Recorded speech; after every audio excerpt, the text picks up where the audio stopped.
Arrancamos, si querés, más a lo personal y después vamos directo al libro. Ahí, ahí, Dale, lo, genial. ahí te escucho, Fede. Bueno, te quería preguntar, o para arrancar, para poner, digamos, a Fede también, ¿cuándo, cuándo arrancaste con la literatura? ¿Cómo llegó esa relación con la literatura? Y después, en particular, con Borges. O sea, ¿cómo fue el origen? ¿Cómo te acercaste a Borges? ¿Cómo arrancó? ¿Si te gustó de entrada o no? Primero con la literatura y después con Borges. Ok, yo empecé a leer a los 11 12 años, pero leía cosas más infantiles. Y mientras iba creciendo fui leyendo algunos clásicos, pero leía más, no sé, ingleses. Leía Jane Austen, me gustaba Orgullo y Prejuicio, Persuasión, ese tipo de libros.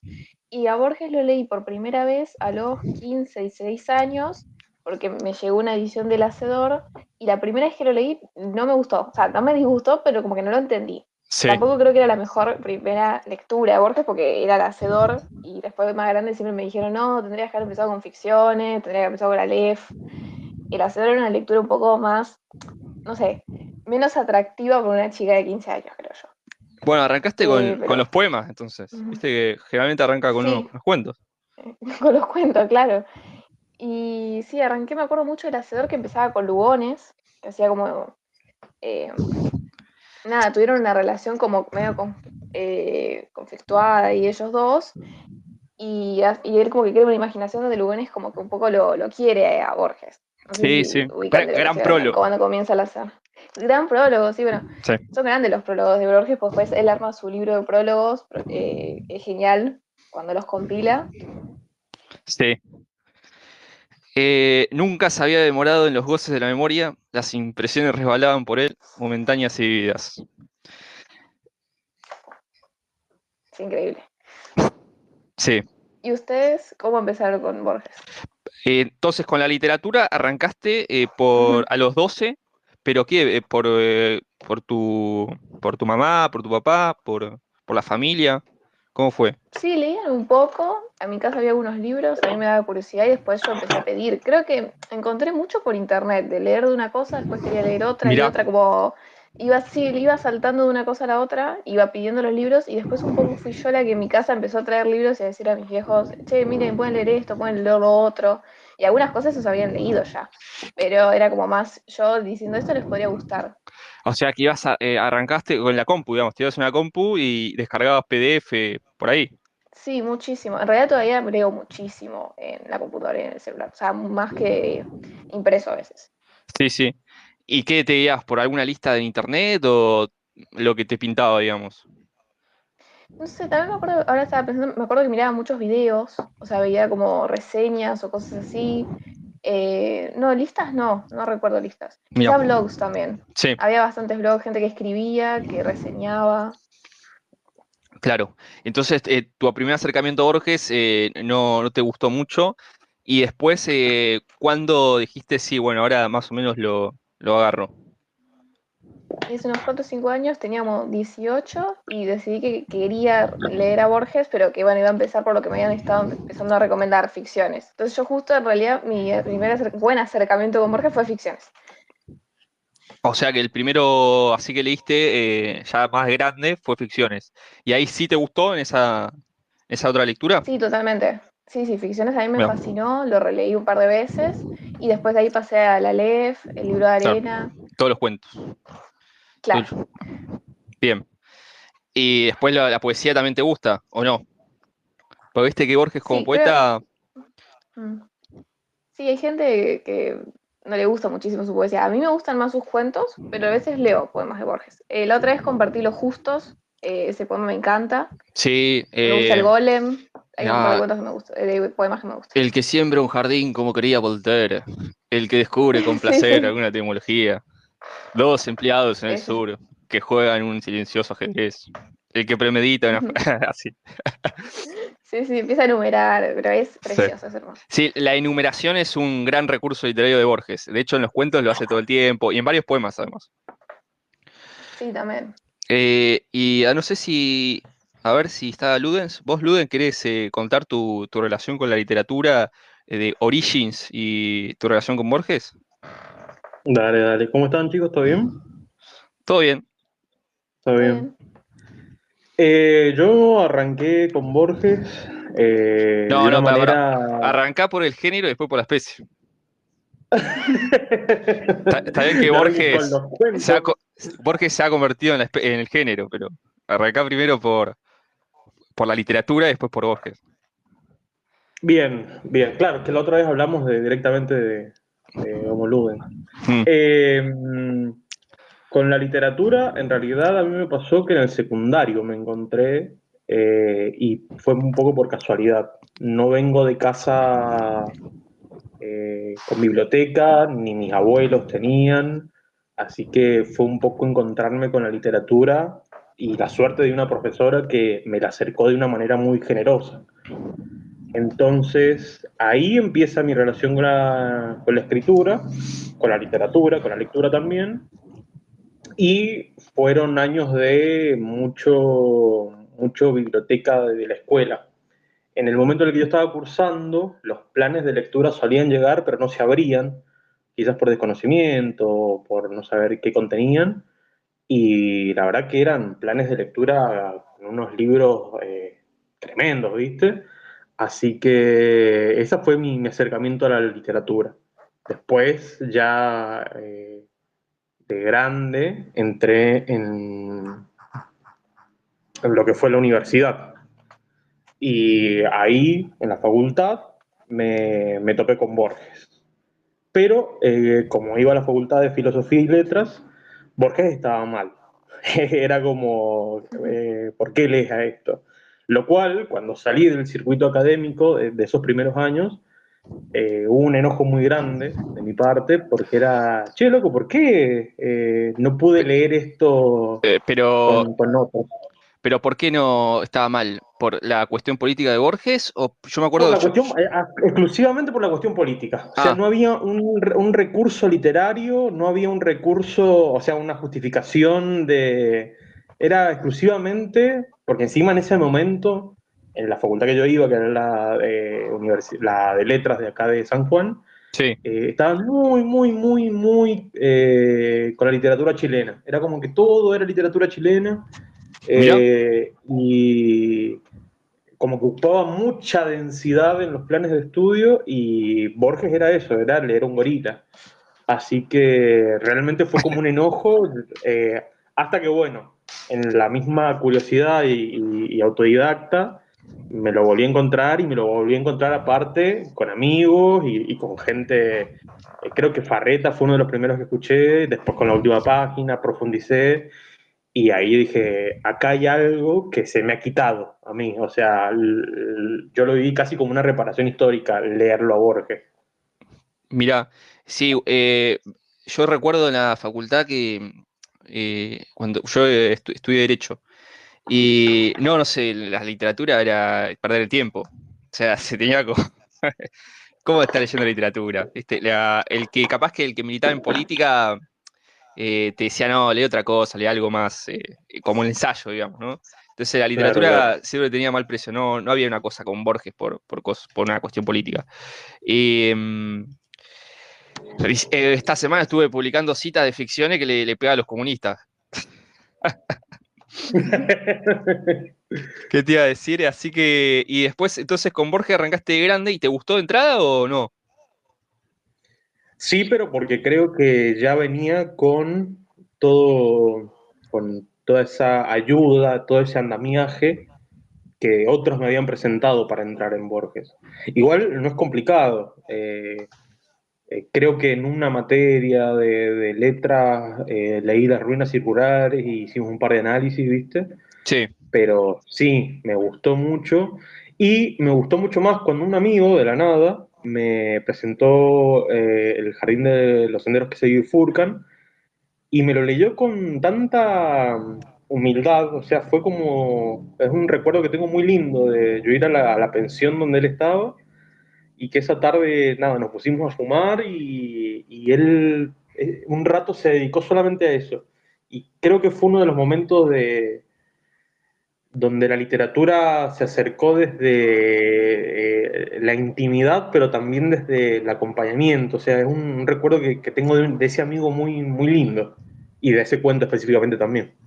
Sí, además Borges, para juntarse a leer con amigos creo que siempre es clave. Hace poco, creo que lo conté en el SPEI Sí, pasado, sí. que conté, no sé si conté esa anécdota de que yo cuando leía Borges, lo leí grande yo a Borges, la literatura me acerqué y Borges al toque. Viste que uno dice, bueno, empezás a leer literatura y lo primero que entra es Borges. Es como los cómics Alan Moore o qué sé yo, Sí, sí, la sí, sí, música, sí. escuchar los Beatles, viste, como que son las piedras angulares.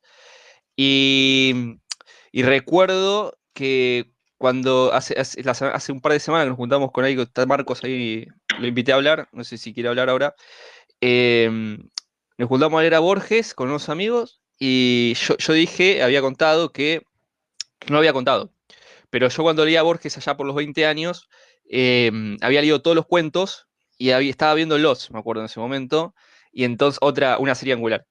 Y recuerdo que me copié de Desmond, viste que Desmond es fanático de Dickens y que dejó una novela para antes de su muerte. Yo dije, bueno, mirá, voy a dejar un cuento de Borges para cuando esté llegando al crepúsculo de mi vida. Y dejé el libro de la arena, el último, o sea, el libro de la arena, el cuento del libro de la arena, ¿no? Que es el último cuento del libro de la arena. Es el único cuento que no había leído, dije, lo voy a leer antes de morir, dije yo. Y no va que hace un par de semanas estábamos juntados leyendo poemas y cuentos de Borges y uno arrancó el libro de la arena y lo leyó y dije, eh, Es premonitorio es acá. premonitorio, es un símbolo del advenimiento de la parca. Claro. A esta ruinosa tarde me trajo el múltiple laberinto de pasos. Pero bueno, em, ¿qué te iba a decir? Así que sí, a mí me pasó de grande la literatura. Me acuerdo que salimos de la facultad con unos amigos, ahí está Marcos en el coso, que ahora va a hablar también, y yo quería comprar el arte de la guerra de Sun Tzu, me acuerdo, porque había visto un documental en History, en Nat Geo, no me acuerdo, que hablaba del arte de la guerra. Entonces Marcos ahí me dije, che, vamos a Milky, queda en la peatonal, que es como un bazar que vende libros baratos, dice. Que seguramente hay clásicos, son ediciones baratas y clásicas. Y bueno, llegamos La a buena Milky, Malvas. claro, las ediciones Malva. El Y llegamos, Libertador. mira, las tengo acá. Son buenas. La Austral, estas australes son buenísimas, que son con los cuadraditos. Sí, la edición Sí, Austral Humanidades, que las tengo acá, los diálogos de Platón. ¿Qué te iba a decir? Y no me vas a salimos, poner. Salimos de ahí, de la facultad, fuimos a Milky y estaba una oferta de 6 libros, de 3 libros a precio de, digamos, hoy, no sé, 3.000 pesos cada libro si te llevabas tres. Y entonces dije, bueno, llevamos dos cada uno, nos llevamos todo el arte de la guerra y dijimos, che, vamos a llevarnos el libro más gordo que haya. O sea, vamos a llevarnos para cagar al sistema, por así decir. Y el más gordo, el libro más grueso que había era Moby Dick. Entonces yo recuerdo que ahí me acerqué a la literatura, o sea, ya había leído de chico, pero nunca fue asiduamente. Y entonces ahí creo que lo conté la vez pasada, cuando abrí el libro y leí Llamadme Ismael, fue un antes y un después, fue una iniciación. Nunca más, creo que desde ahí siempre he leído algo, o sea, siempre he estado leyendo algo, nunca he parado ahí. Y ahí fue como mi primer acercamiento a la literatura, y Borges creo que fue ahí nomás, ahí al toque. Fue buscar en internet, bueno, el mejor libro, los mejores libros de literatura argentina y aparece Borges. Y en esta relectura de ficciones, no recordaba que era tan difícil. Yo pensé, mi memoria no era difícil. Y ahora, encima arranca, bueno, ahora vamos a arrancar con el libro, pero arranca con tal vez el Con más clon. difícil, con Tlön Urbar Orbis Tertius. O sea, para mí es el más difícil, porque si bien uno puede entender, ya con esto doy pie a arrancar el libro, si bien uno puede entender que Borges está haciendo una descripción de un mundo idealista o de la filosofía idealista, con el poco conocimiento de filosofía idealista que tengo, capaz que Luden vos tenés más por haber estudiado filosofía, eh, no llegas a cazar toda la enumeración que hace del mundo de Clone Wars Overturtle. O sea, para mí te perdés una banda de cosas, las agarrás como diciendo, bueno, entiendo que es como una especie de ironía, de parodia que hace. Si querés arrancamos con el primero, con Clone Wars Orbis Tertius. No sé quién quiere arrancar. Que empiece Mary, que es como la estrella, que no ha hablado en los anteriores. La estrella borgiana. Clone Wars Orbis Tertius me encanta porque es un cuento que empieza con la estructura de un relato fantástico general, donde primero empieza en una escena de la cotidianidad, donde están Bioy y Borges charlando, y termina en un delirio metafísico increíble, que es como decías vos, Sergio, casi que dudás de tu propia comprensión del cuento, porque es tan compleja la creación del mundo que hace, que vos creés creés llegar a entenderlo, pero hay momentos donde se te escapa un poco, porque habla sobre un mundo donde el lenguaje tiene otras reglas, sobre todo es diferente. No sé si quieren hablar de algo del cuento en particular, sobre la narración, el lenguaje, un poco. A mí lo primero que perdóname, no, católico. No, arranca nomás. Lo primero que me llama la atención es la total cercanía, ¿no? Con la que se genera el planteo de la existencia de Bioy, ¿no? Es lo primero que me llama la atención. El hecho de que sí, somos Borges y Bioy hablando de algo, y la modestia con la que cree, con la que convive Bioy y habita todo el tiempo. Es decir, no puede ser que él no puede ser que él diría algo tan elevado. La cópula y los espejos son abominables porque reproducen al hombre, algo así dice. Puede ser que él diría algo tan elevado, pero como su modestia es aún mayor, lo más probable es que le haya adjudicado eso alguna cita de alguna que ya empezamos. Estamos hablando de una comisión ideológica, estamos hablando de inoperancia. Solo son inútiles. ¿No?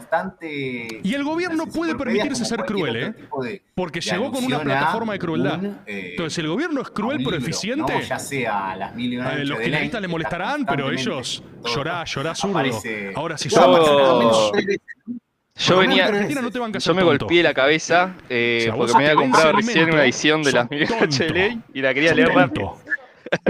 Y si decís, no se me venció, y después decís, queda un mes, y después decís, en realidad fue él. Bueno, sos tonto. Yo creo que al cuarto cuento, donde entonces, al gobierno le puede embarcar ser cruel, ser eficaces, ser extravagantes, pero no tontos, O estaba leyendo tontos. O intentando reescribir el Entonces hay un contraste entre la Dalid globalista del capital transnacional y el transhumanismo, que es Javier Milei, el profeta del posthumanismo, y su gestión de imbéciles.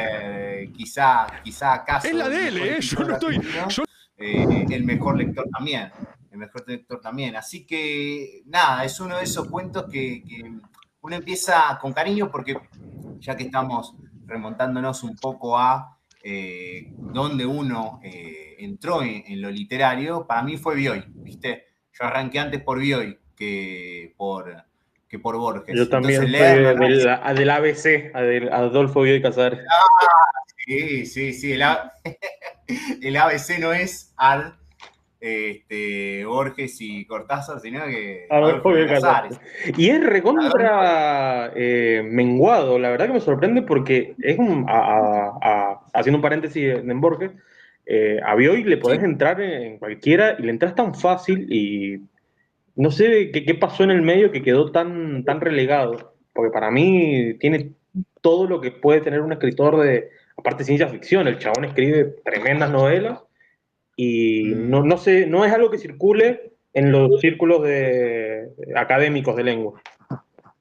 No, viste que en los colegios se lee mucho la invención de Morel. La invención de Morel, sí. Y quedó como eso, como lectura escolar.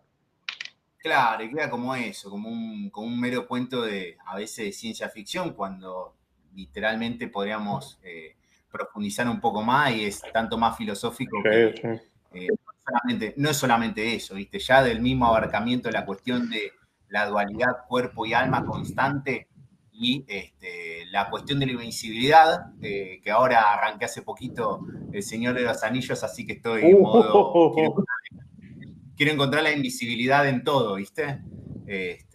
No, pero bueno, no, para no irme, ¿no? Volviendo a Borges, a mí me pasa eso, ¿viste? El primer impacto que yo tengo cuando leo puntualmente Trono Bardo de Wisterton es decirme, son una charla de amigos, como podríamos estar llegando a tener ahora, y acaso Dylan, algo católico, dijera algo elevado y yo no pudiera no sospechar que es de su genio. No es una hipérbole calificarla de perfecta. Escúchame. Ese prólogo también es espectacular, de la Invención de Borges. ¿Qué te iba a decir? Con respecto a Tron, yo quería decir que, bueno, sí, claro, arranca con una charla, ya arranca con una cuestión meta, ¿no? La cuestión metaficcional. O sea, es Borges y Bioy hablando, es Bioy y Borges hablando, y donde hay Bioy, que es un personaje de ficción, que está en el cuento ya, de este cuento, cita una enciclopedia que leyó y cita mal encima, porque después cuando van a la cita original, que en realidad es un agregado, es como una cosa de caja de muñecas rusas, viste, que es Mamushkash. Y encima ya es muy gracioso el hecho de que la frase es graciosa, ¿no? La cópula y los espejos son abominables porque reproducen al hombre. Y Borges dice, ¿dónde sacaste eso de la enciclopedia? La enciclopedia que va a ser como una especie de psyop de una secta, de una sociedad secreta que quiere hacer una especie de reemplazo de la Biblia, donde quiere hacer un mundo totalmente idealista. O sea, de hecho, lo único que va a sacar la secta de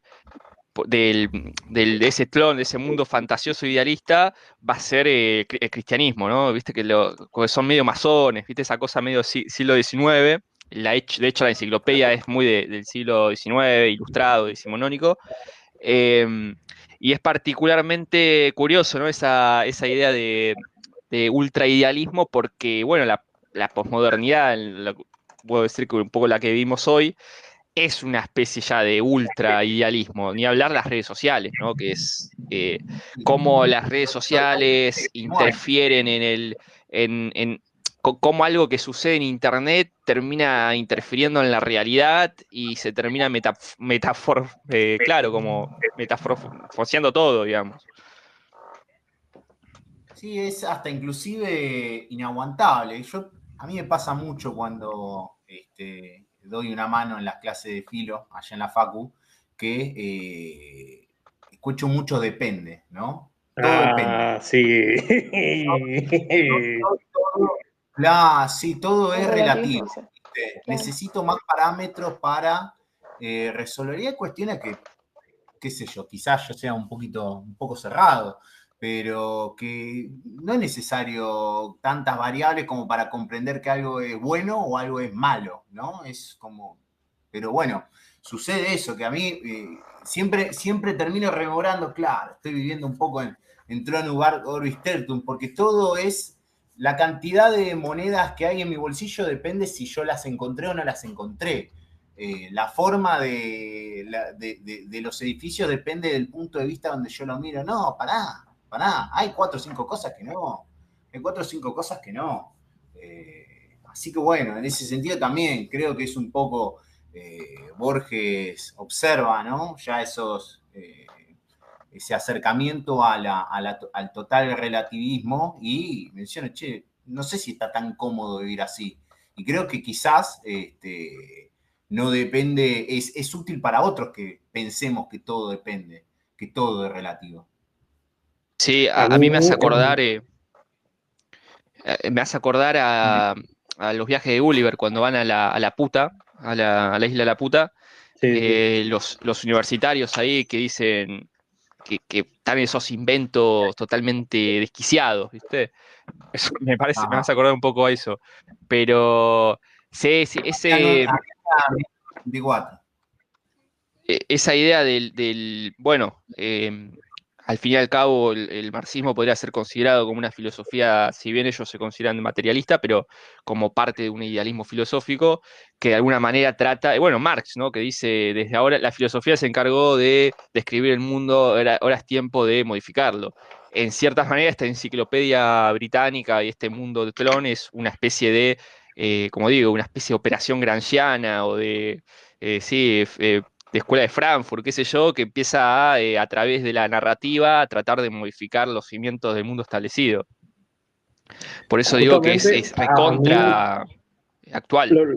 Lo que me pasa en ficciones es que además, generalmente, y de hecho uno de los cuentos habla justamente de cómo se cuenta mucho la trama de las cosas, o sea, cómo hay cuentos que son contándote la trama de otra cosa que se escribió. Pero es muy interesante el lenguaje que utiliza. Creo que son, aparte Borges, tiene una conciencia del lenguaje y del orden, y habla mucho y reflexiona. En Tlön, una de las cosas que dice es: los idiomas del hemisferio oral de Tlön poseen todos los nombres de las lenguas indoeuropeas y otros muchos más. Anterior dice: el hecho de que nadie crea en la realidad de los sustantivos hace, paradójicamente, que sea interminable su número. Y después hay acá, que es dicho de otras palabras, no conciben que lo espacial perdure en el tiempo. Hay un entendimiento del lenguaje, y un poco con esto que decía Católico de la SIOP, al mismo tiempo es como porque empieza con una anécdota y entonces vos te metés en ese dispositivo muy parecido a como hacían los primeros capítulos de Los Simpsons. O sea, las cosas empezaban, no había nadie explicándote qué era quién, directamente sucedían. Acá es ese mismo dispositivo utilizado en la ficción de una cotidianidad, están las hojitas esas que se meten en la enciclopedia, y de repente vos empezás a esta construcción de este casi detectivesco de descubrir en qué otras hojas también hay indicios, qué otras cosas se dicen, el ejemplo que da de los metafísicos de Tlön y todo lo demás, y después te da, pero termina con una reflexión o con una idea de esto, de todo lo que vos has concebido y todo lo que vos has imaginado y todo lo que vos has percibido ha sido solamente lenguaje. El único artificio que ha estado activo en ese momento ha sido la palabra.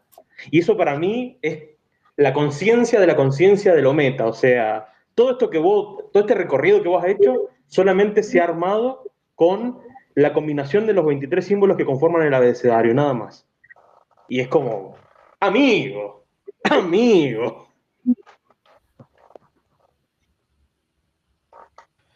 Sí, no sé, después esto que decía yo que hace Borges siempre, la enumeración, ¿no? Que empieza a enumerar todas las diferencias de esa filosofía mental idealista que inmanente de alguna manera, desprovista de toda cuestión real, ¿no? Como que va, en ese sentido, lo que hace es esa transformación.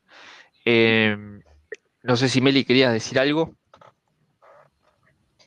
No, yo por ahora lo sigo. Bueno, justo yo iba a mencionar esto de la enciclopedia, pero un poco lo dijeron, como que yo también había pensado mucho en la enciclopedia como antagonista de la Biblia o antagonista de otro tipo de maneras de pensar el mundo. Y bueno, ya lo dijeron un poco con el tema del idealismo. Muchas veces Borges hablaba de Berkeley, del idealismo, así que es eso. Sí, y pensar sí. Que cuando menciona el tema de la enciclopedia también, como para continuar, viste que dice en un momento, sí, que estábamos hablando de Anglo American Encyclopedia, que es una copia de la enciclopedia británica. O sea, sí. Ni siquiera estamos hablando de la verdadera enciclopedia, la británica. Es una copia que por algo es la americana, sobre la cual se construye la cita. Eso te juro, yo cuando la leí por segunda vez el cuento, ya con un poquito más de carrera, lo que es Borges, dije, nada, esta es una cosa... Son estas joyitas que te das cuenta en la segunda lectura, ¿viste?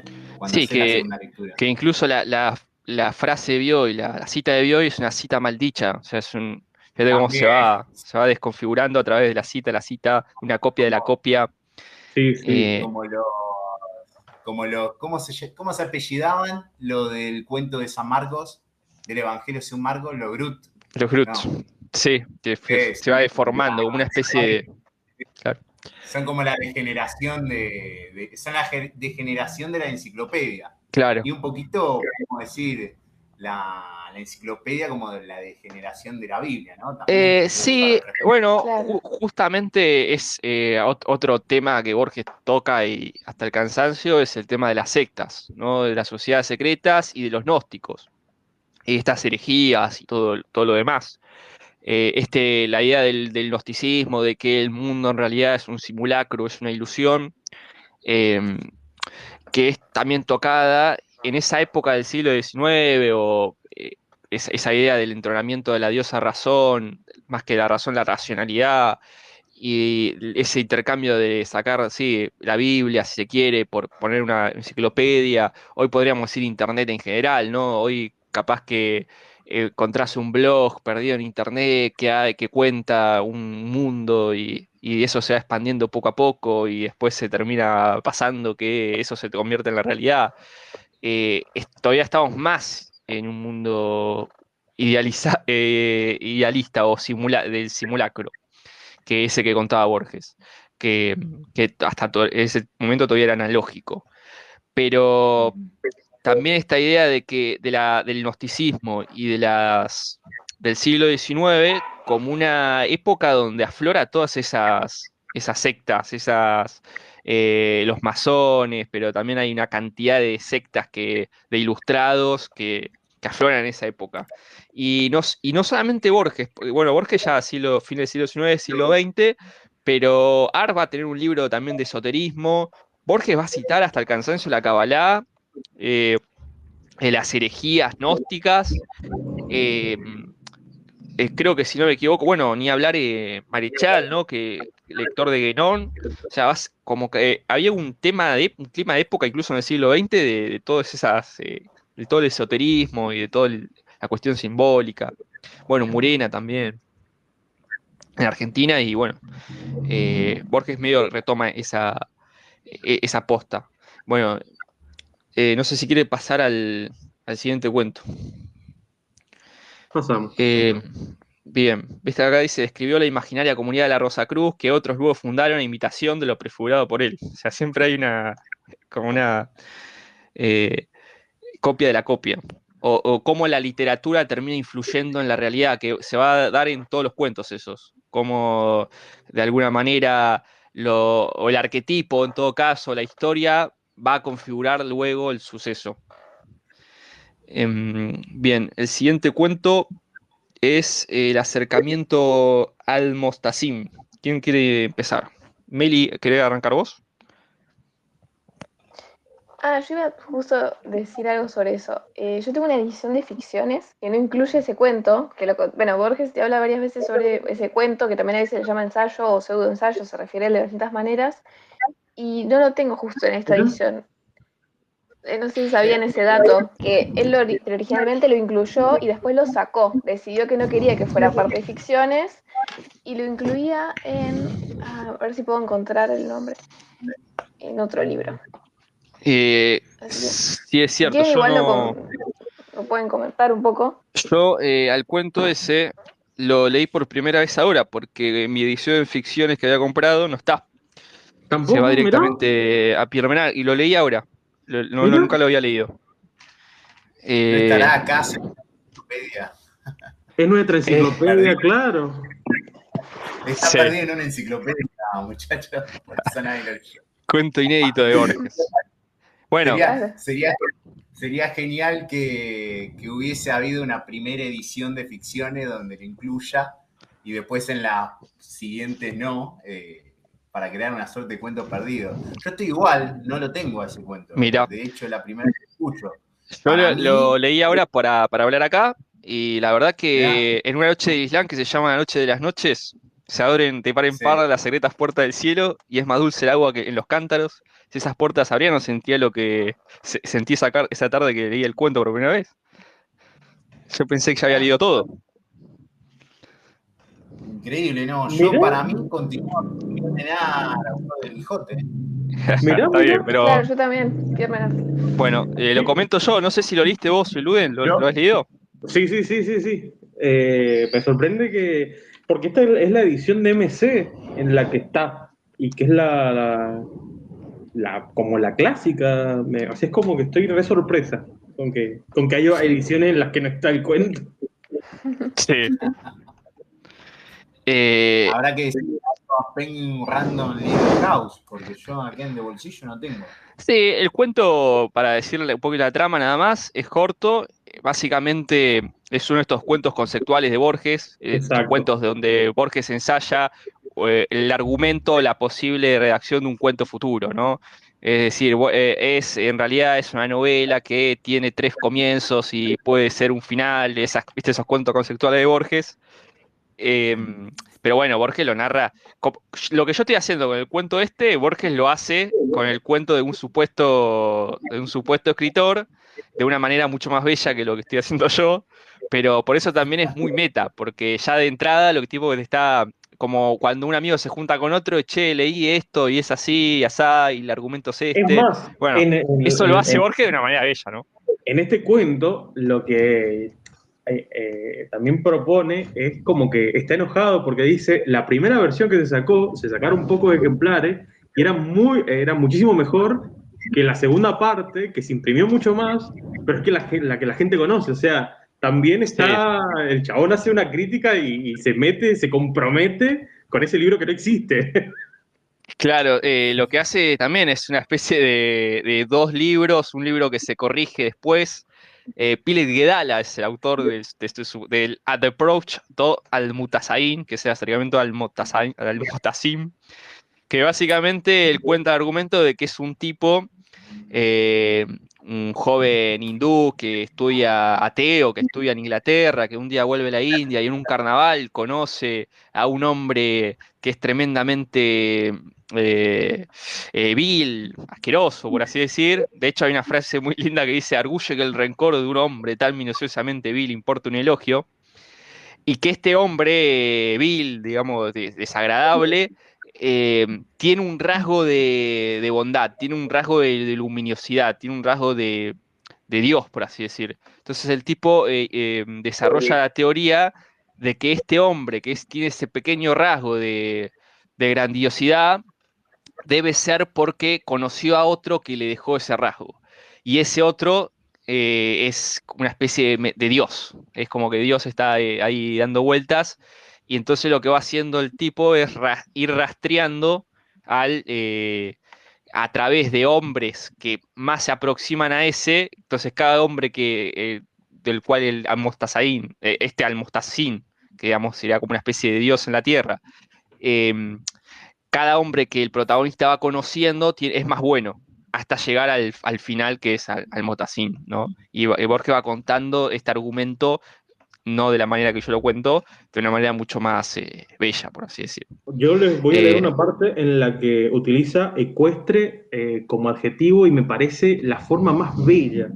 Dice, un ladrillazo hindú vuela de una azotea, alguien hunde un puñal en un vientre, alguien, musulmán hindú, muere y es pisoteado. 3.000 hombres pelean, bastón contra revólver, obscenidad contra imprecación, Dios el indivisible contra dioses. Atónito, el estudiante librepensador entra en el motín. Con las desesperadas manos mata, o piensa haber matado, a un hindú. Atronadora, ecuestre, semidormida, la policía de Sircar interviene con rebencazos imparciales. Sí. Y otra vez esta idea de Borges también de tener religiones musulmanas, bueno, heresiarcas, judías, las sectas, y bueno, todas esas obsesiones, esa especie de orientalismo también, un poco medio sacado de Kipling, ¿no? Esa cosa. Sí. Este es medio Kipling. Este cuento creo que lo cita Kipling acá. Es recontra Kipling. Sí. Sí, de hecho, si no me equivoco, lo cita Kipling. Sí, debo citar. Sí, lo dice. Lo dice porque dice algo así como que al escritor lo compara con Kipling o algo así. como que incluso se hace cargo de su precursor. Y esta idea también de los precursores, que no la hablamos, pero viste que Borges tiene ese ensayo en otras inquisiciones de los precursores, si no me equivoco, los precursores de Kafka.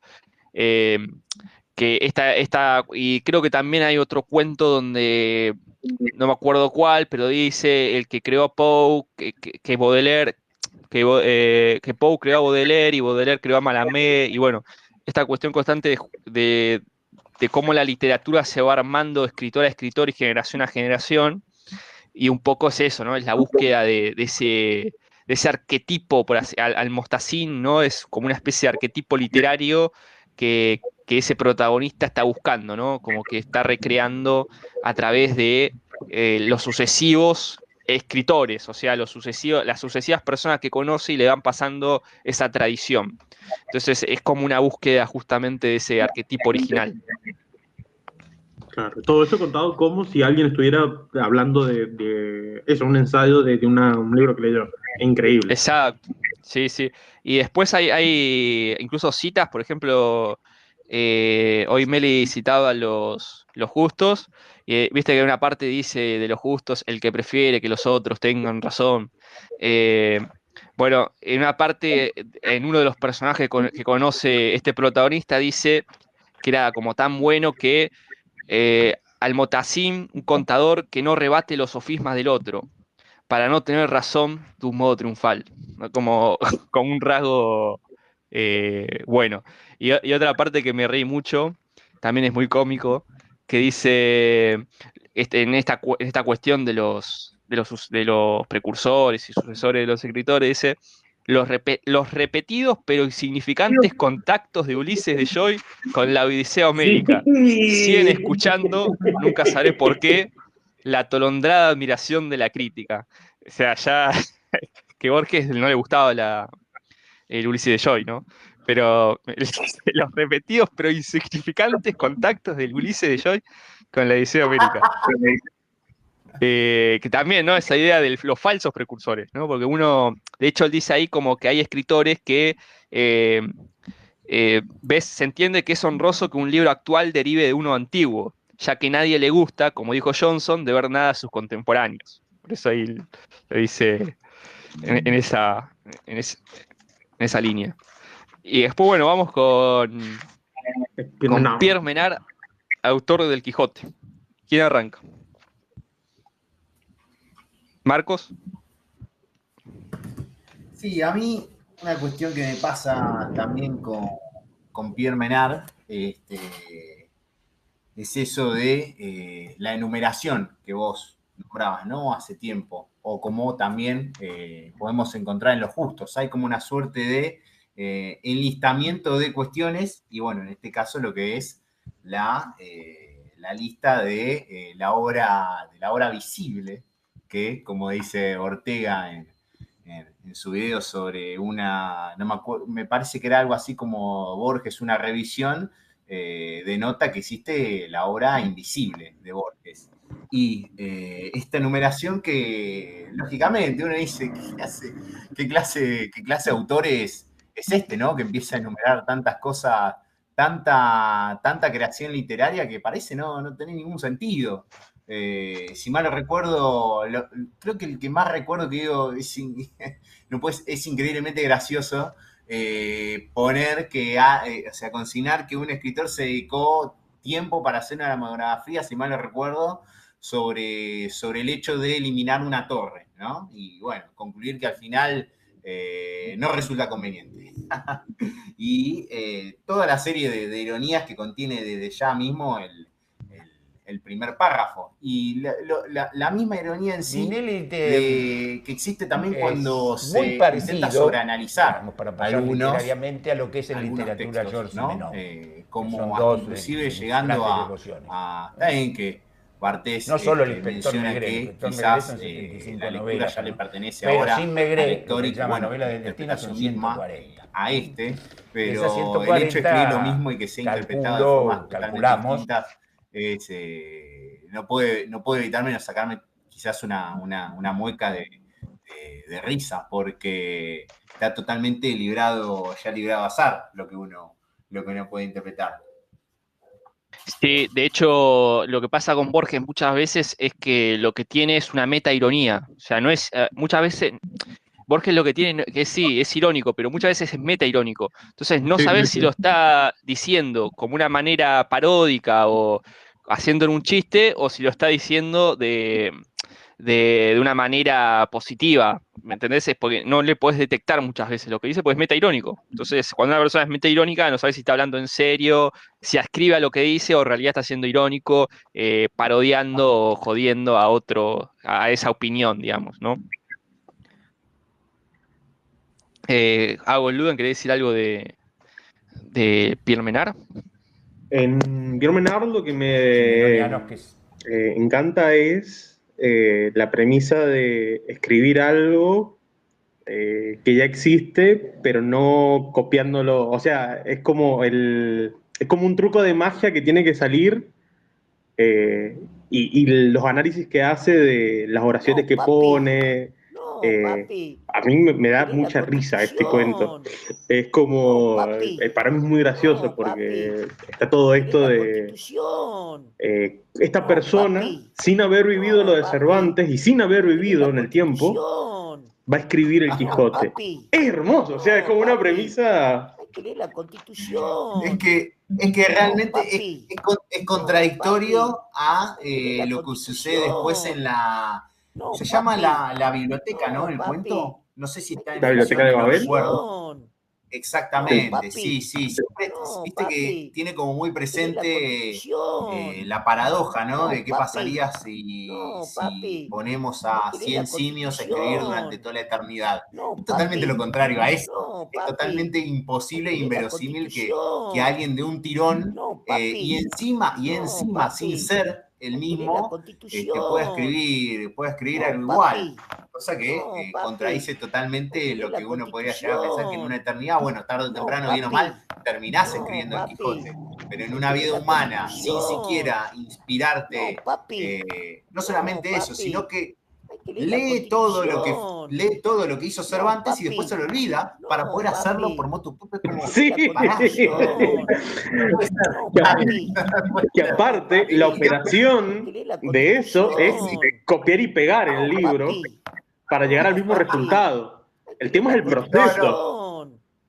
No podía copiar y pegar, no podía, o sea, tenía que leer para después olvidarse. No. Es un chiste largo para mí, Pierre Menard. Es como que empieza desde el ensayo de hay que eliminar un alfil, y termina diciendo que al final no hace falta. O sea, así empieza, para después darle a la otra tesis que es, va a escribir el Quijote sin ser Cervantes, pero lo va a hacer punto por punto. Y primero tiene que ser Cervantes, primero tiene que ser Cervantes para hacerlo. Segundo, lo que me parece más cómico aún, es que no llega a escribir todo el Quijote, menos mal, sino que escribe 2 capítulos. Me parece que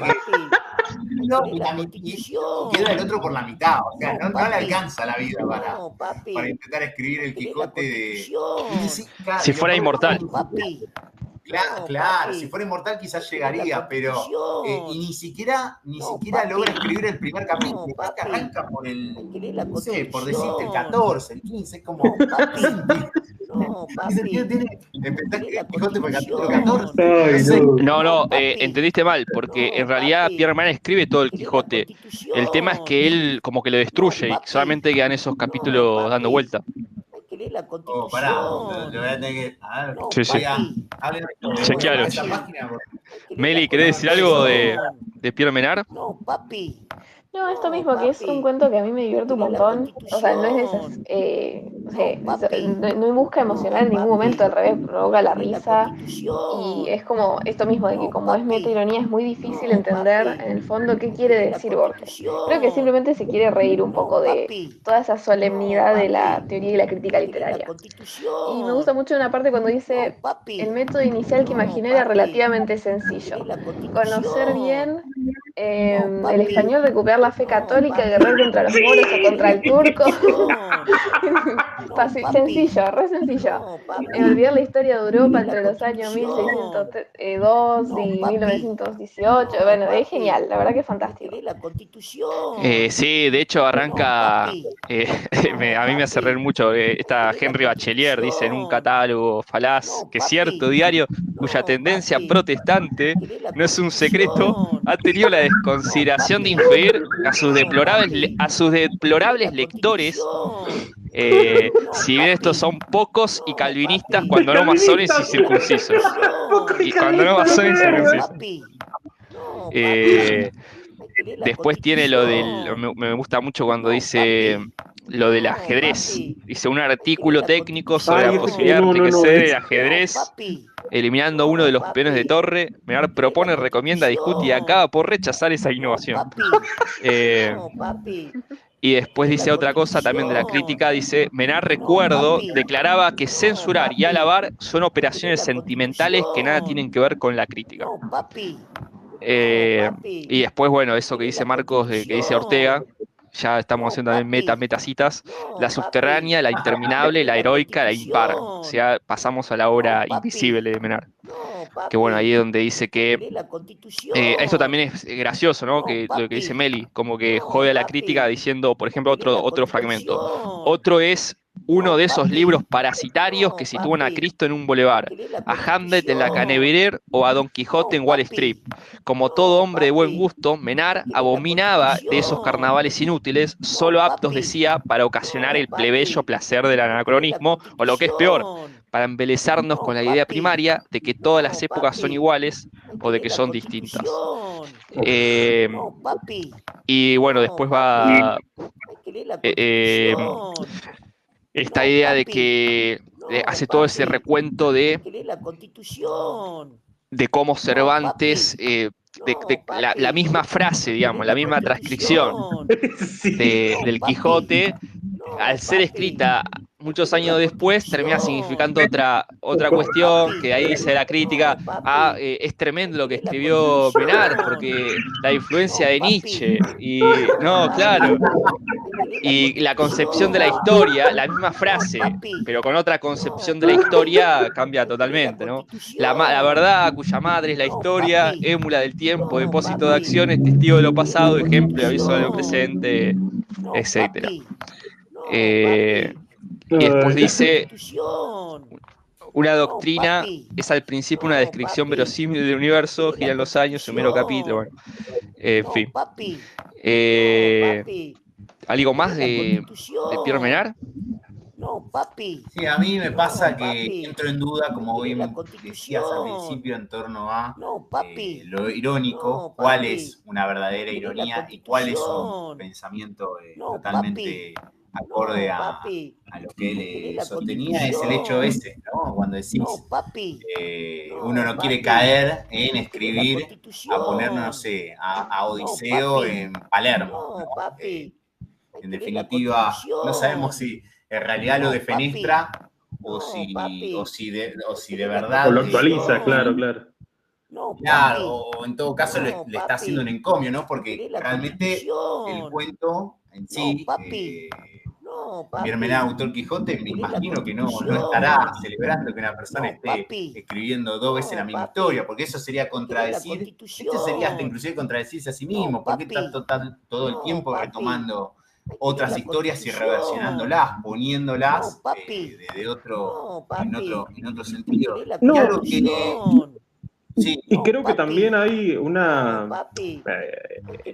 como nada arbitrario, justamente hablando del Quijote, que es como meta, en el sentido, y que empieza como, en realidad, la primera parte, vos estás leyendo la traducción de alguien que encontró Cervantes, Ciro Benengeli y todo eso, o sea, me parece que también hay como esta... Yo lo tomo más como alguien divirtiéndose, independientemente de si hay crítica solemne o ironía, es realmente alguien que disfruta de esa lectura del Quijote y al mismo tiempo dice, quizás a esto no hay que darle tampoco tanta vuelta porque esta historia es basal para nosotros, a seguir con otra cosa. No, papi. No, papi. Otra cosa que quería mencionar era el hecho de yo, si mal no entendí, acá dice, consta de los capítulos 9 y 28 de la primera parte de Quijote y un fragmento del capítulo 12. Por eso, o sea, ¿dónde dice que lo escribió todo? Cuando dice que, por ejemplo, el capítulo 2, cuando arranca la segunda parte del Quijote, él omite directamente todo lo que es el prólogo. El prólogo de la parte 2 del Quijote, Cervantes está dentro del Quijote y cuenta cómo recibió una Quijote apócrifo, que es verdad, que en su momento existió un Quijote apócrifo de la parte 2 y ahí donde de Cervantes se decide que el chabón tiene que salir a escribir para... Sí. Sí, y eso dice que Menard lo saca totalmente porque, claro, Cervantes no puede existir como personaje, porque justamente el que lo escribe sería Menard, el autor sería Menard. No, papi. Bueno. Cuestiones, bueno, vamos a dar unas circulares, cuestión técnica, cuando no hablen, apaguen el mic para que no se escuche, porque yo escucho, mi voz la escucho como replicada, ponele, pero lo prenden cuando hablen, digamos. Vamos con las ruinas circulares. Le doy la palabra a Meli si quiere arrancar. No, papi. Hay que leer la Sí, Constitución. las ruinas circulares, lo primero que pienso cuando recuerdo este cuento es en El sueño de la mariposa. Supongo que lo ubican, el que es chino, que siempre Borges lo citaba, que que decía lo de Chuang Tzu soñó que era una mariposa, al despertar ignoraba si era Tzu quien habían soñado que era una mariposa, o si era una mariposa y estaba soñando que era Tzu. Bueno, es un cuento Librazo. Sí, Librazo juega mucho que cita ese libro, creo que es de... Ay, no me acuerdo, del alumno de Confucio, no, de Lao Tse. Yo lo descargué, es un librazo. No, papi. Hay que leer la Constitución. Sí, el que es de... Sí. Creo que se escribe con Z, ¿no? No sé cómo se pronuncia. Sí, Swan. Algo así. No, Sí. papi. No, papi. Swan Chi. La Constitución. No, papi. Bueno, es un poco eso. La verdad que lo que me gusta mucho de este cuento, y bueno, igual me encanta de Borges en general, es como adjetiviza, o sea, me gusta lo de la unánime noche, cuando empieza, nadie lo vio, ¿cómo es que dice? Nadie lo vio desembarcar en unánime noche, ese tipo de momentos. Sí, no sé de quién hablar exactamente, pero bueno, habla mucho de esto, de los sueños, y como que él es como que el mago intenta crear realidad a partir de material, a partir de la vigilia. No, papi. No, papi. Sí, primero, ¿no? La cuestión está, sí, el adjetivo unánime recontra dicho por Borges, infinito, unánime. Un montón. Sí, lo de las ruinas circulares, todos los cuentos casi todos los cuentos de ficción son circulares, ya son como una especie de círculo. De hecho, la idea justamente del círculo como una especie de repetición o reiteración del tiempo. De hecho, él cita después a lo que va a ser la concepción cíclica de la historia, la repetición de los tiempos, justamente el Menard haciendo otra vez el Quijote, como que hay una idea siempre de esta concepción histórica de lo circular, del eterno retorno. Y en las ruinas circulares, que es espectacular, uno de los mejores comienzos de cuentos, ¿no? Nadie lo pero ya en ese comienzo dice, nadie lo vio desembarcar en la unánime noche, nadie vio la canoa de bambú sumiéndose en el fango sagrado, ya que viene del sur además. Es decir, ya te está planteando como que ese personaje puede no existir, porque nadie como que no tiene pasado, ¿no? Como que ya te planteas desde el comienzo que es un simulacro. Y es otra vez la idea del simulacro. Ludens y Gusta, ¿quieren decir algo? No, papi. No, papi. Hay que leer la Constitución. Sí, o sea que me estaba pasando esta semana recordando algunas cosas que estuvimos charlando. Viste cuando fuimos a verlo a Porrini Ortega acá en Mar del Plata la semana pasada, que hablamos en torno a lo invisible, que ellos, porque bueno, justo la charla era sobre El Señor de los Anillos, y me interesó, viste que siempre, tengo 2 o 3 mitologemas que me llaman la atención. Uno es, creo que mi favorito es todo lo ateniente a entregar el alma por algo, y otro que me moviliza mucho es lo invisible, ¿viste? Y este tema, ¿no? De cuando hablábamos de lo invisible, me acordaba de una novela, ¿no? Que leímos hace un tiempo, que toca de vuelta esta cuestión del soñar, ¿no? El sueño que se manifiesta. Soñar tanto algo que esto se aparece y se forma y se hace realidad. Y este es Rosaura a las 10, de Marco de Nevi, ¿no? Un hombre que solamente quería que una mujer la amara. Soñó tanto que sí, la mujer apareció, pero de la forma más terrible y perversa que podía llegar a aparecer. Y recordaba cuando pensaba, ¿no? En Rosaura a las 10, recordaba un poco este cuento, porque también está, ¿no? Pero acá Rosaura a las 10 sería la inversión, ¿no? Del sueño. Más que un sueño es una pesadilla lo que se manifiesta. Mientras que acá el mago, ¿no? Que primero, viste que tiene como... El demiurgo. Claro, exactamente, tiene como distintas etapas, ¿no? Él hace un primer simulacro, empieza a soñar con un auditorio, empieza una selección, al cual el profesor elige al mejor alumno, pero bueno, después deshace toda la obra y empieza a recuperar algunos rituales, ¿no? Y a través de acercarse a esos rituales nuevamente, es que logra soñar, pero a soñar bien, y a soñar al verdadero, ¿no? Y esa es una imagen que nunca uno... Viste que hay grandes momentos donde lo literario me conmueve, pero este es uno este puntualmente es uno de mis cuentos favoritos, junto a Tres versiones de Judas, donde puntualmente la oración que hice, soñó que el corazón latía, a mí no, me dejó helado.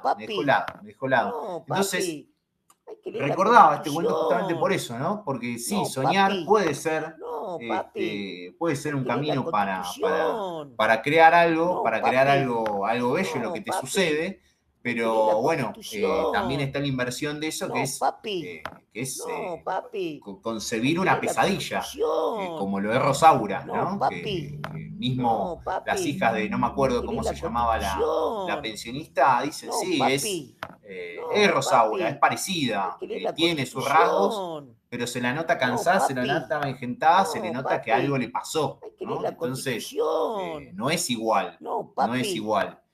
Hay una suerte de poder creador en el soñar, casi, bueno, una suerte de fuego prometeico, ¿no? De crear algo a través del sueño, y eso es una de las cosas que nada, estaba pensándolo y diciéndome, puede haber mucha vinculación. Y bueno, también me acordaba un poco de la invención de Morel, ya que lo mencionaba hace un rato.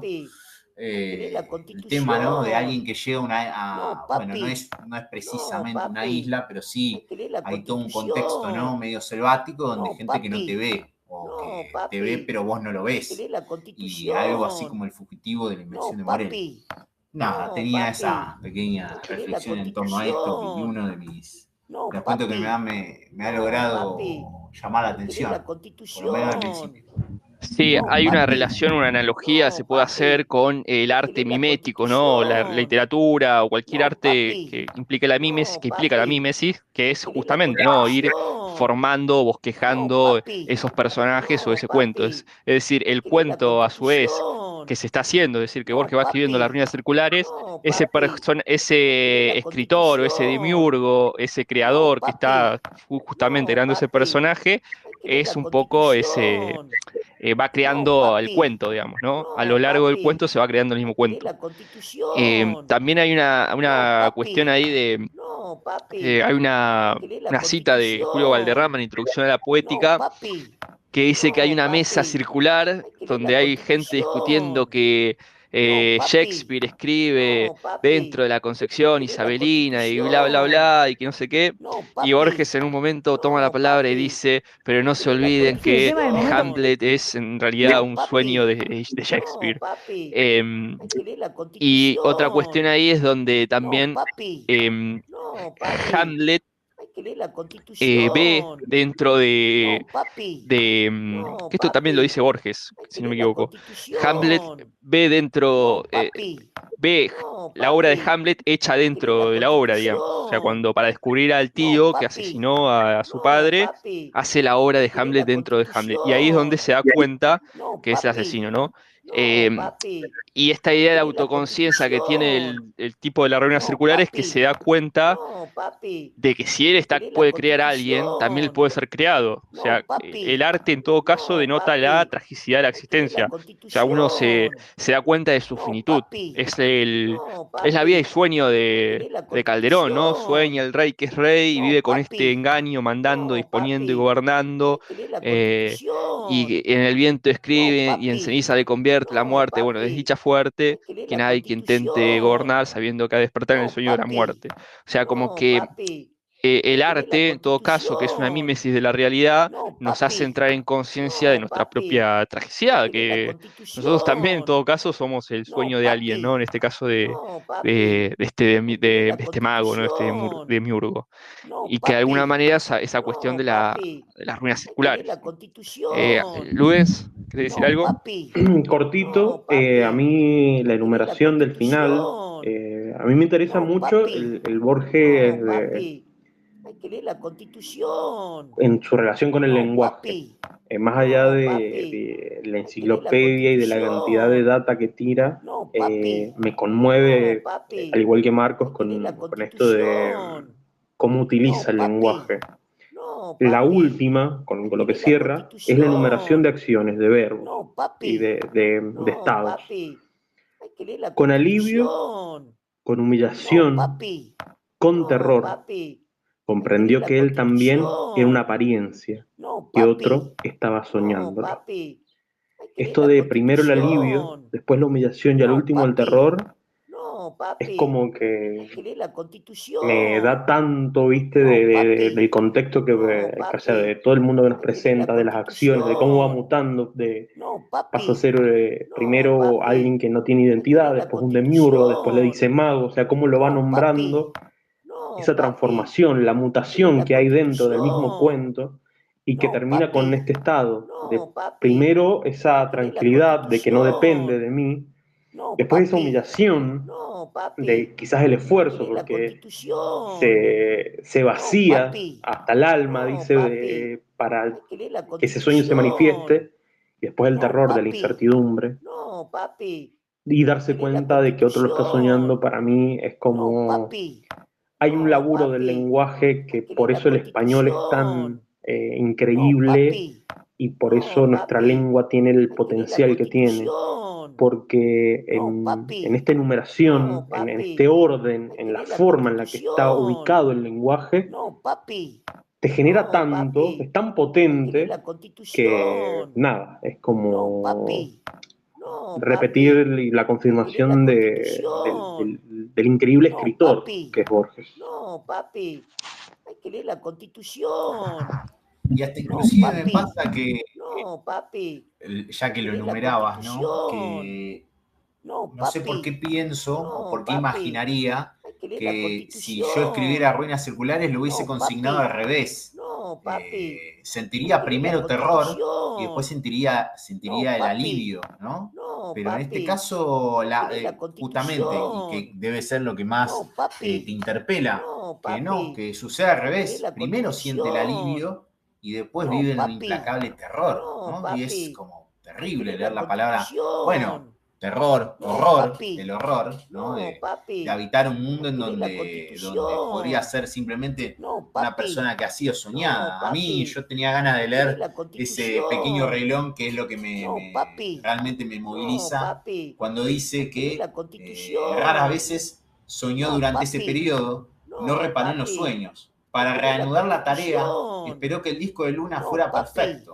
Luego, en la tarde, se purificó en las aguas del río, adoró a los dioses planetarios, pronunció las sílabas lícitas de un hombre poderoso y durmió.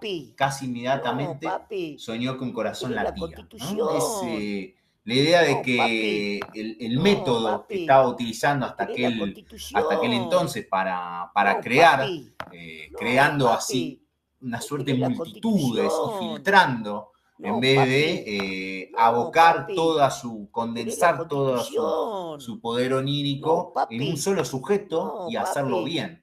Y que para eso necesariamente, bueno, ya el hecho mismo de... Borges no elige poner las letras lícitas. Nombra que hay unas sílabas lícitas que puede pronunciar y que eso le dan el acercamiento que necesita. Y son elecciones que realmente uno como lector uno lee para encontrar esas cimas. Sí. Sí. O sea, yo estoy sentado leyendo y llego, dale, ¿cuándo sucede? ¿Viste? Y Borges es casi problemático, porque te puede llevar a tardar de impresionarte de vuelta con otra literatura. Es como un constante, es como estar en un constante pico de dopamina lectora. Basta, por favor. También la formación lectora que tenemos acá en Argentina es muy particular en el mundo, por Borges específicamente y por la literatura que se ha escrito acá, porque vos, por ejemplo, ves la literatura americana contemporánea y todo es como súper pulp a un punto en el que todo es acción, hay muy poca reflexión sobre el lenguaje. Los americanos modernos quizás son los que mantuvieron bastante, pienso en Capote, en Willa Cather, pero después, en la tradición de ellos, es como preferible escribir muchos volúmenes grandes, con muchas hojas, antes que esto de en pocas hojas vos tener una reflexión del lenguaje tan particular. Son de esos escritores que culturalmente influyen tanto que me parece que concuerdo mucho con esto de uno lee para encontrar esto. Esa enumeración de que empiece específicamente por el corazón y no por la cabeza y no por los ojos. O sea, ¿qué me está queriendo decir? Para eso un poco también sirve la poesía, que era algo que convocaba Porrini en esta semana. ¿Para qué sirve la poesía? Justamente para eso, para entender y ver de otra manera el mundo. Tranquilamente él podría en su narración contarlo como hechos que suceden concatenados, pero no. Se detiene en qué nombra, cómo lo nombra, y es un deleite, es delicioso. O sea, uno siendo, yo que soy de clase media baja, mi riqueza, mi deguste, está en esa combinación de palabras. Ahí encuentro yo placer. No, papi. Hay que leer la Constitución. No, papi. No, papi. Hay que leer la Constitución. No, papi. No, papi. Vamos con la Lotería de Babilonia. Arranco un poquito con el cuento. Bueno, sigue con esta cuestión de la sociedad secreta, un poco mezclado como de alguna manera esa sociedad pergeña un dispositivo que actúa sobre el corpus social total. Creo que lo hablamos un poco en esta idea del space pasado del juego, ¿no? Del juego como construcción social y como modo de llevar una tradición. La Lotería de Babilonia es la Matrix, es realmente una Matrix, que se va pergeñando en esa cuestión de que se va como modificando en la medida de que esos personajes necesitan o le van encontrando el hilo a la lotería. Me es muy interesante cómo va haciendo esa transformación, cómo cada generación va cambiando algo y va modificando, pero la lotería sigue existiendo. Hay también una idea de esto de que hablamos con vos, Ludens, la vez pasada, de lo potlatch, ¿no? De la necesidad del ser humano de sacrificar una parte, una intensidad, de sacarse algo de encima, ¿no? Y en ese sentido de la apuesta es como, también esto lo dice una de las cuestiones del juego es un poco suspender el tiempo, suspender la historia. Y lo dice también Eliade, esta idea de que las sociedades arcaicas tenían diferentes dispositivos en torno a su tradición, en esta idea de la repetición, o de lo arquetípico, de reconocerse en lo arquetípico, de reconocerse en esos mitos originales, como una manera de soportar la historia. Y que de alguna manera el hombre moderno, al no tener esa concepción del tiempo circular, arquetípico, se hace cargo de la historia y le parece insoportable o termina de traer miles de conflictos, porque al no tener ese dispositivo de lotería, o en este caso es un poco una parodia de un contexto tradicional, pero al no tener de alguna manera las sociedades modernas ese desprendimiento de lo histórico, termina siendo tremendamente pesado. Es decir, uno no le echa la culpa al destino, a la lotería o a un dios, sino que o simplemente lo lleva como una especie de hierofanía divina, sino como que la historia el ser humano la puede modificar, o es culpa de los gobernantes, o es culpa siempre de alguien.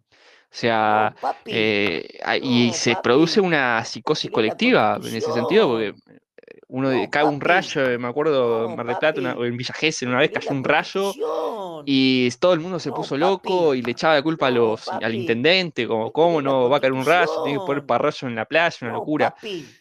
Como que no hay, se pierde justamente esa concepción de lo trágico. Acá un poco se va a la hipérbole de eso. En este cuento. No sé si quién quiere decir algo de la lotería. Hay cortito, en esto del juego, me parece súper interesante cómo legisla sobre, o sea, cómo cada generación legisla sobre el azar. Cómo propone eso y cómo lo plantea, y la forma en la que vos vas viendo cómo se van cambiando las reglas de algo que es el caos. O sea, cómo tratan de legislar, cómo tratan de darle una forma a esto que da miedo, que abruma, que son las posibilidades. Que creo que lo encuentran en la lotería, pero nada, tenés unas reglas súper bizarras en un momento y termina con esa reflexión. Así que es interesante como de algo, de nuevo, súper mundano, el chabón empieza con la hipérbole y se va y quedas como, wow. No, papi. Hay que leer la Constitución. Meli. No, papi. Marcos. Claro, yo siento que el cuento es como un gran oxímoron, o sea, es como esa contradicción, porque hay como un orden, una estructura social, pero está fundada en el azar. Es como la contradicción en sí mismo. Y también una cosa que me encanta de este cuento es que un poco es muy difícil trazar, y se intenta trazar todo el tiempo, como la genealogía, o sea, de dónde viene, cuál es el origen de toda esta lógica, como que el narrador cuenta que su hipótesis la heredó de su padre, como que él se la contó, pero no hay seguridad sobre cómo comenzó y cómo fue tomando cada vez más poder. Y me gusta eso, la duda en Borges, o sea, no solo en este cuento en general, me gusta la duda, cómo deja abierto ahí esa posibilidad. Hay que leer la Constitución. No, papi. Ilusta. No, papi. Hay que leer la Constitución. No, querido, papi. Yo no tengo nada que aportar. No, papi.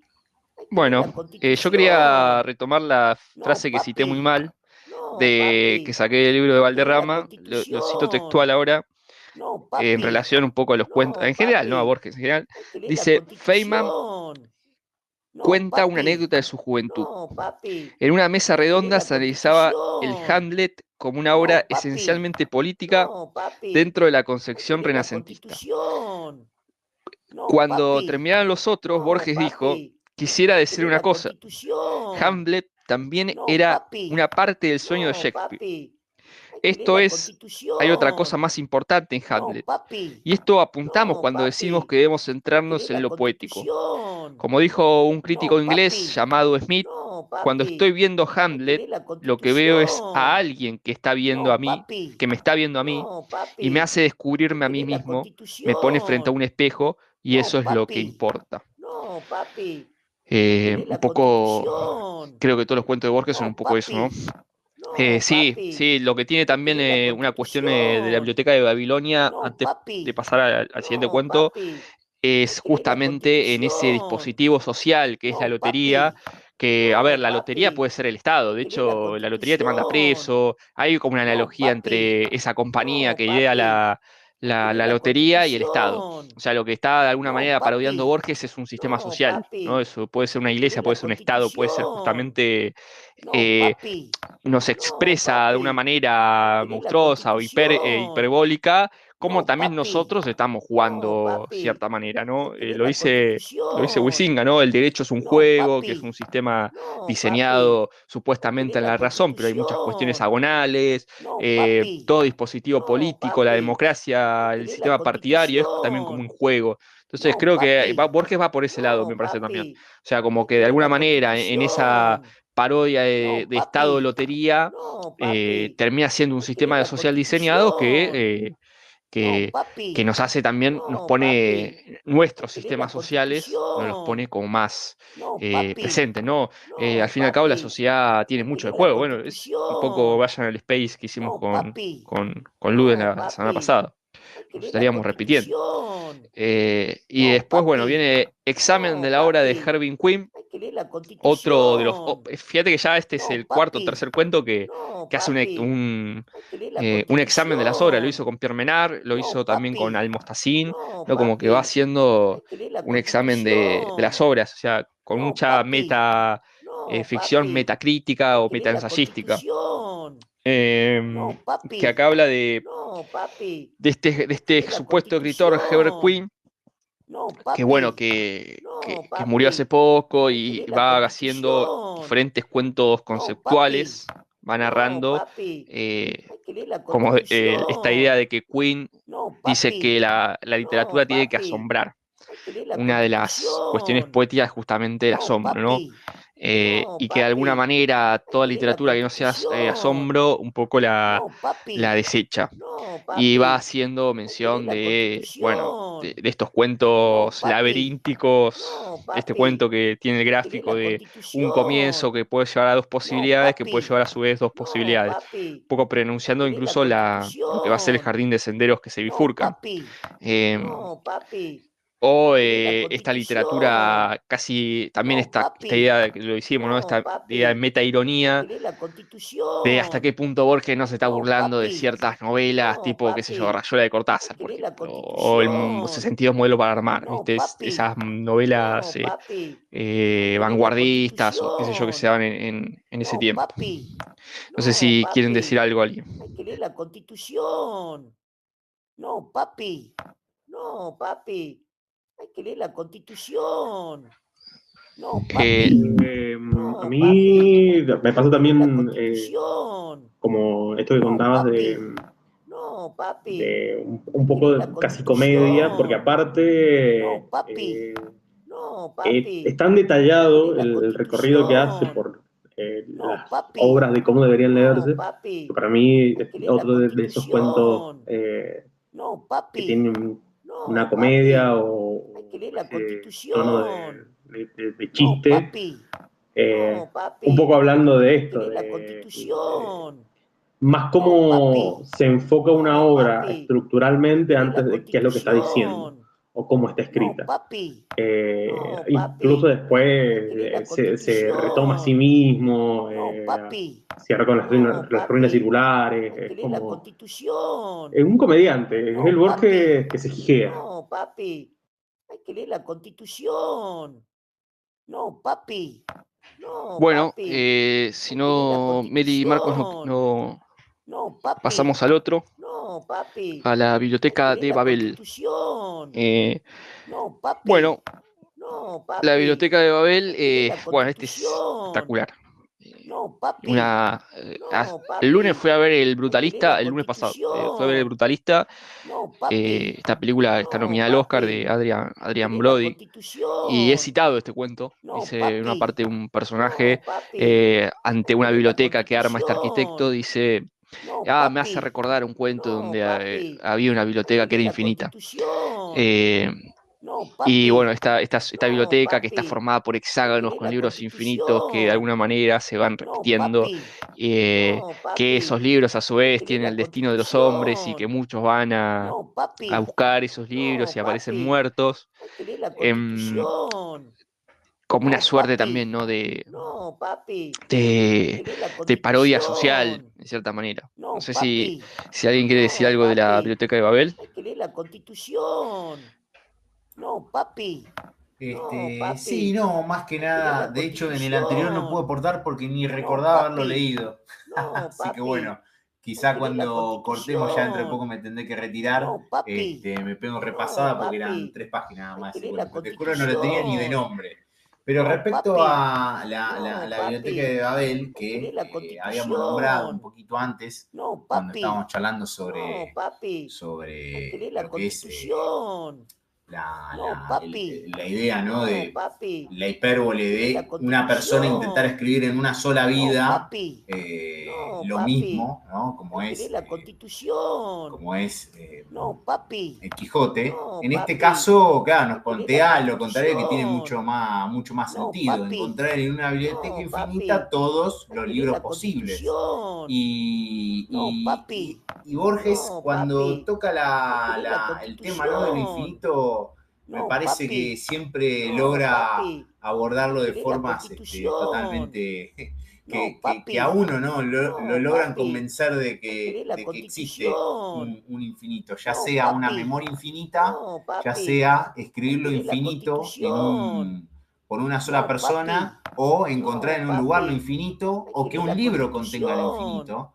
Y eso está presente, viste que hay leitmotiv de Borges que están todo el tiempo, así como palabras. Borges le encanta la palabra talismán, así como le encanta tocar temas en torno al infinito. Así que es uno de esos cuentos que cuando comprendés de qué se trata, decís, bueno, este es uno de esos lugares seguros de Borges, en donde sabés que te vas a encontrar con una nueva lectura más de lo que es lo infinito, así como las lecturas que uno puede llegar a hacer de si Judas o fue o no fue un mal necesario, qué tipo de lectura otra se puede llegar a hacer de lo infinita en esta ocasión. No, papi, hay que leer la Constitución.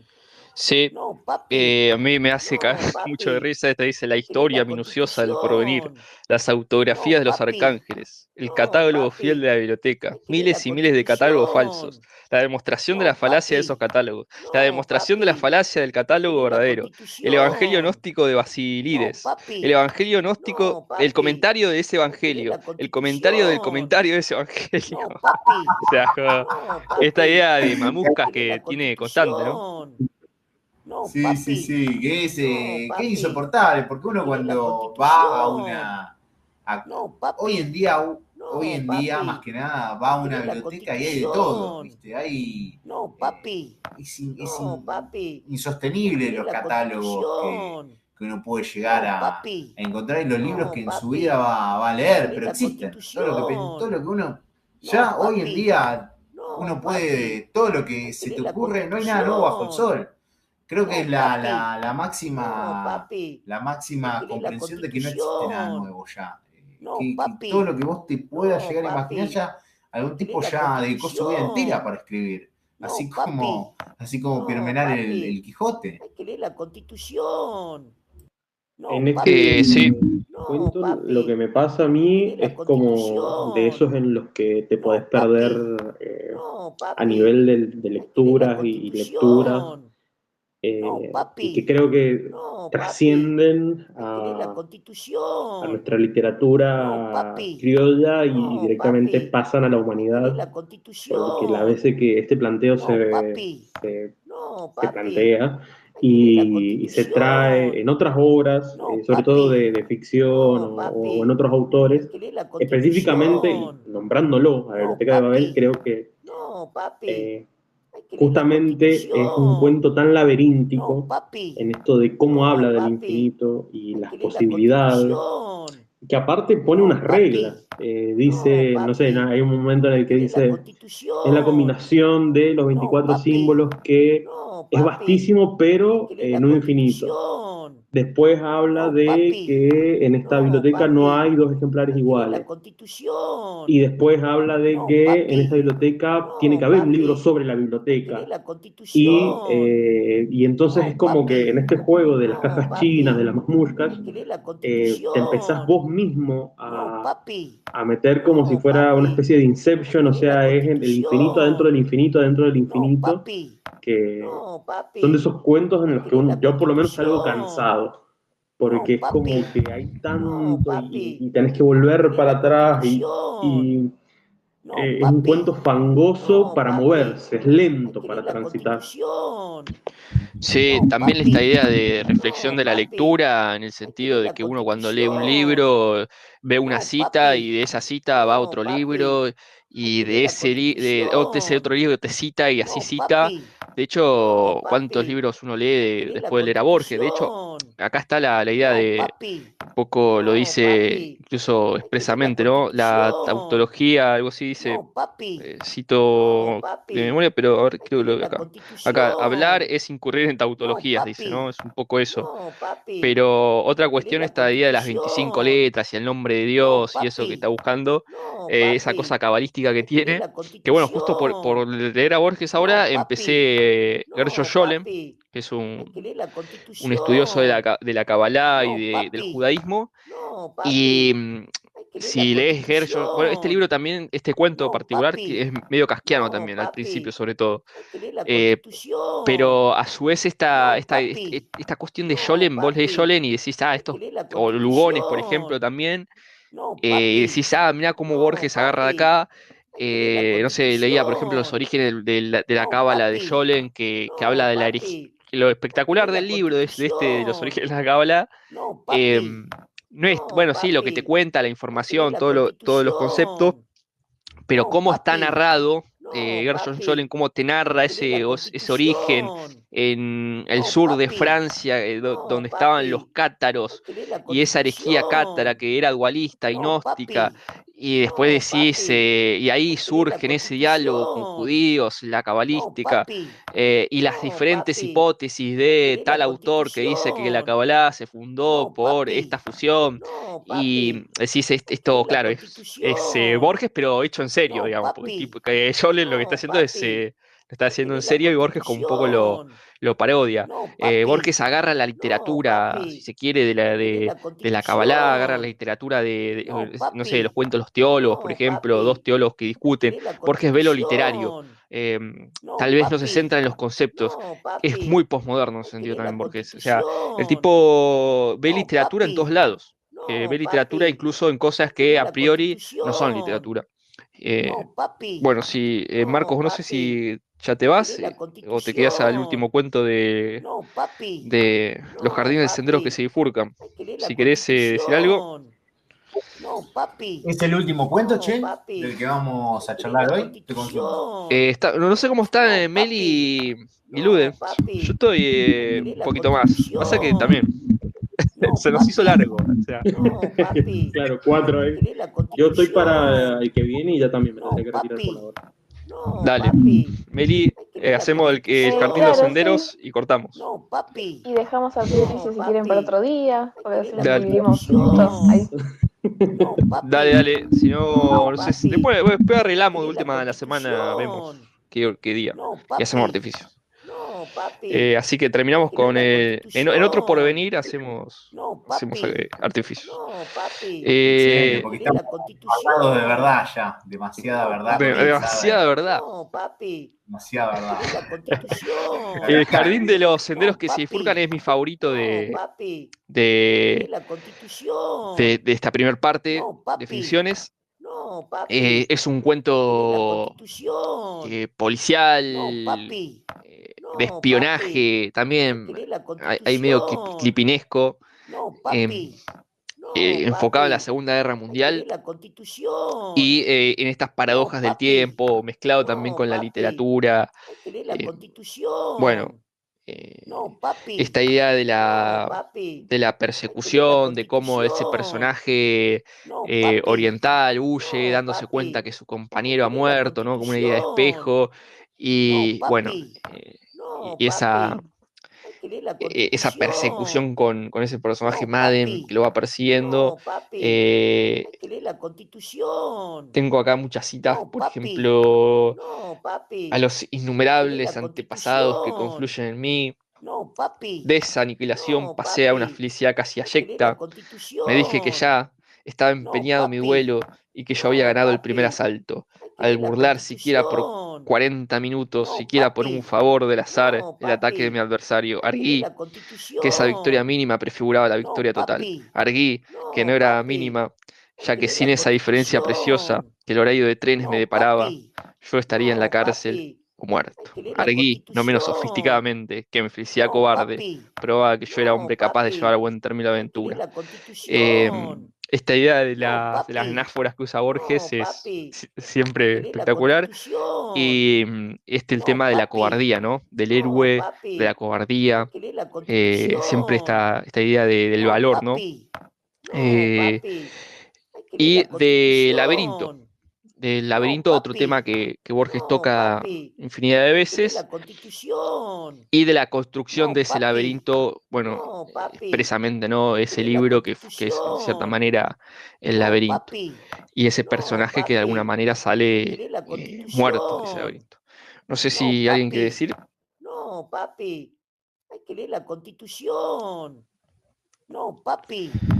A mí lo que me gusta de esto, repitiendo mi relación con Borges, primero que este cuento para mí es una tarde de otoño en la casa en la pensión de un amigo y este amigo Javier, trayéndolo como si hubiera una novedad, una verdad descubierta, una epifanía y la necesidad de querer leérmelo.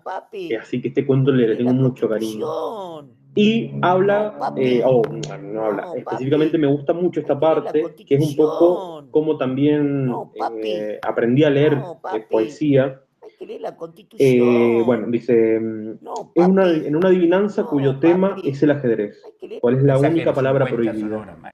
Reflexioné un momento y repuse, la palabra ajedrez. Precisamente, dijo Albert, el jardín de senderos que se bifurcan es una enorme adivinanza o parábola, cuyo tema es el tiempo. Esa causa recóndita le prohíbe la mención de su nombre.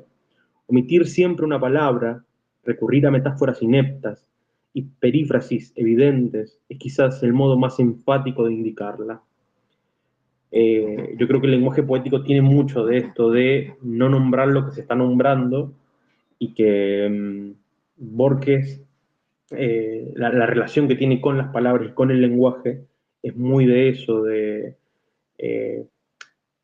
las cosas que uno lee siempre te llevan a otros lugares, pero porque el mismo lenguaje te va haciendo estos senderos que se bifurcan, o sea, desde una cita que te lleva a otro libro hasta plantearte si todo es un sueño, hasta qué es la metafísica, hasta el idealismo, o sea, estas cosas que se nombran pero no se nombran son tan borgianas y que básicamente resumen un poco la relación con el lenguaje literario y que lo escribe no es un tratado específicamente o no está puesto como si fuera un tratado sobre la poética, sino que es un policial. O sea, vos estás leyendo esto en una persecución donde hay tradición, o sea, hay como mucha acción y de repente aparece esto y de nuevo, otra exquisitez. Sí, qué rico. Sí, es gracioso igual esa parte que dice. Propuse varias soluciones, todas insuficientes, la discutimos al fin. Stephen Albert me dijo, en una adivinanza cuyo tema es el ajedrez. ¿Cuál es la única palabra prohibida? Reflexioné un momento y repuse la palabra ajedrez. Después dice, he confrontado centenares de manuscritos, he corregido los errores que la negligencia de los copistas ha introducido, he conjeturado el plan de ese caos. He creído restablecer el orden primordial. He traducido la obra entera. Me consta que no emplea una sola vez la palabra tiempo. Es espectacular. Dice, bueno, Meli Marcos. Sí, a mí por ese cuento, por ejemplo, me encanta mucho una cita que dice, después reflexioné que todas las cosas le suceden a uno precisamente ahora, siglos de siglos y solo en el presente ocurren los hechos, innumerables hombres en el aire, en la tierra y el mar, y todo lo que realmente pasa me pasa a mí. Eso me recuerda mucho a Ilíada, de Mircea Eliade, cuando habla de la renovación del tiempo presente constante. Y siento que en este cuento está muy palpable. Sí, sí, sí, sí, ni hablar. Full. Y la cuestión está también del duelo, que es otro de los grandes temas de Borges, como una especie de duelo eterno, ¿no? Ahí donde yo cité anteriormente bueno, citan el ajedrez, ¿no? Pero esta cuestión de que como que hay un duelo entre Madden y el protagonista, que se va a Sí. confluir ahí en ese senderos que se bifurca, se confluyen. Marcos, para terminar. No, solo mencionar que a mí siempre siempre aquellas obras en donde se plantea la idea, ¿no? De que siempre existen otras posibilidades y que estas pueden suceder todo el tiempo, constantemente, es para mí siempre totalmente entretenida. En este caso, el plot twist también está en la idea de si existe o no, entonces en ese caso, el libre albedrío, porque si existen múltiples posibilidades, sí, pero si existen, quiere decir que entonces es un número cerrado. Entonces, ¿hay o no hay libre albedrío? ¿Hay destino uno puede elegir? Y bueno, este es un cuento más. Respecto a eso, de vuelta, otra vez jugando con lo infinito y sus crisis. Buenísimo. Bueno, cortamos acá y vemos, otro día hacemos la segunda parte.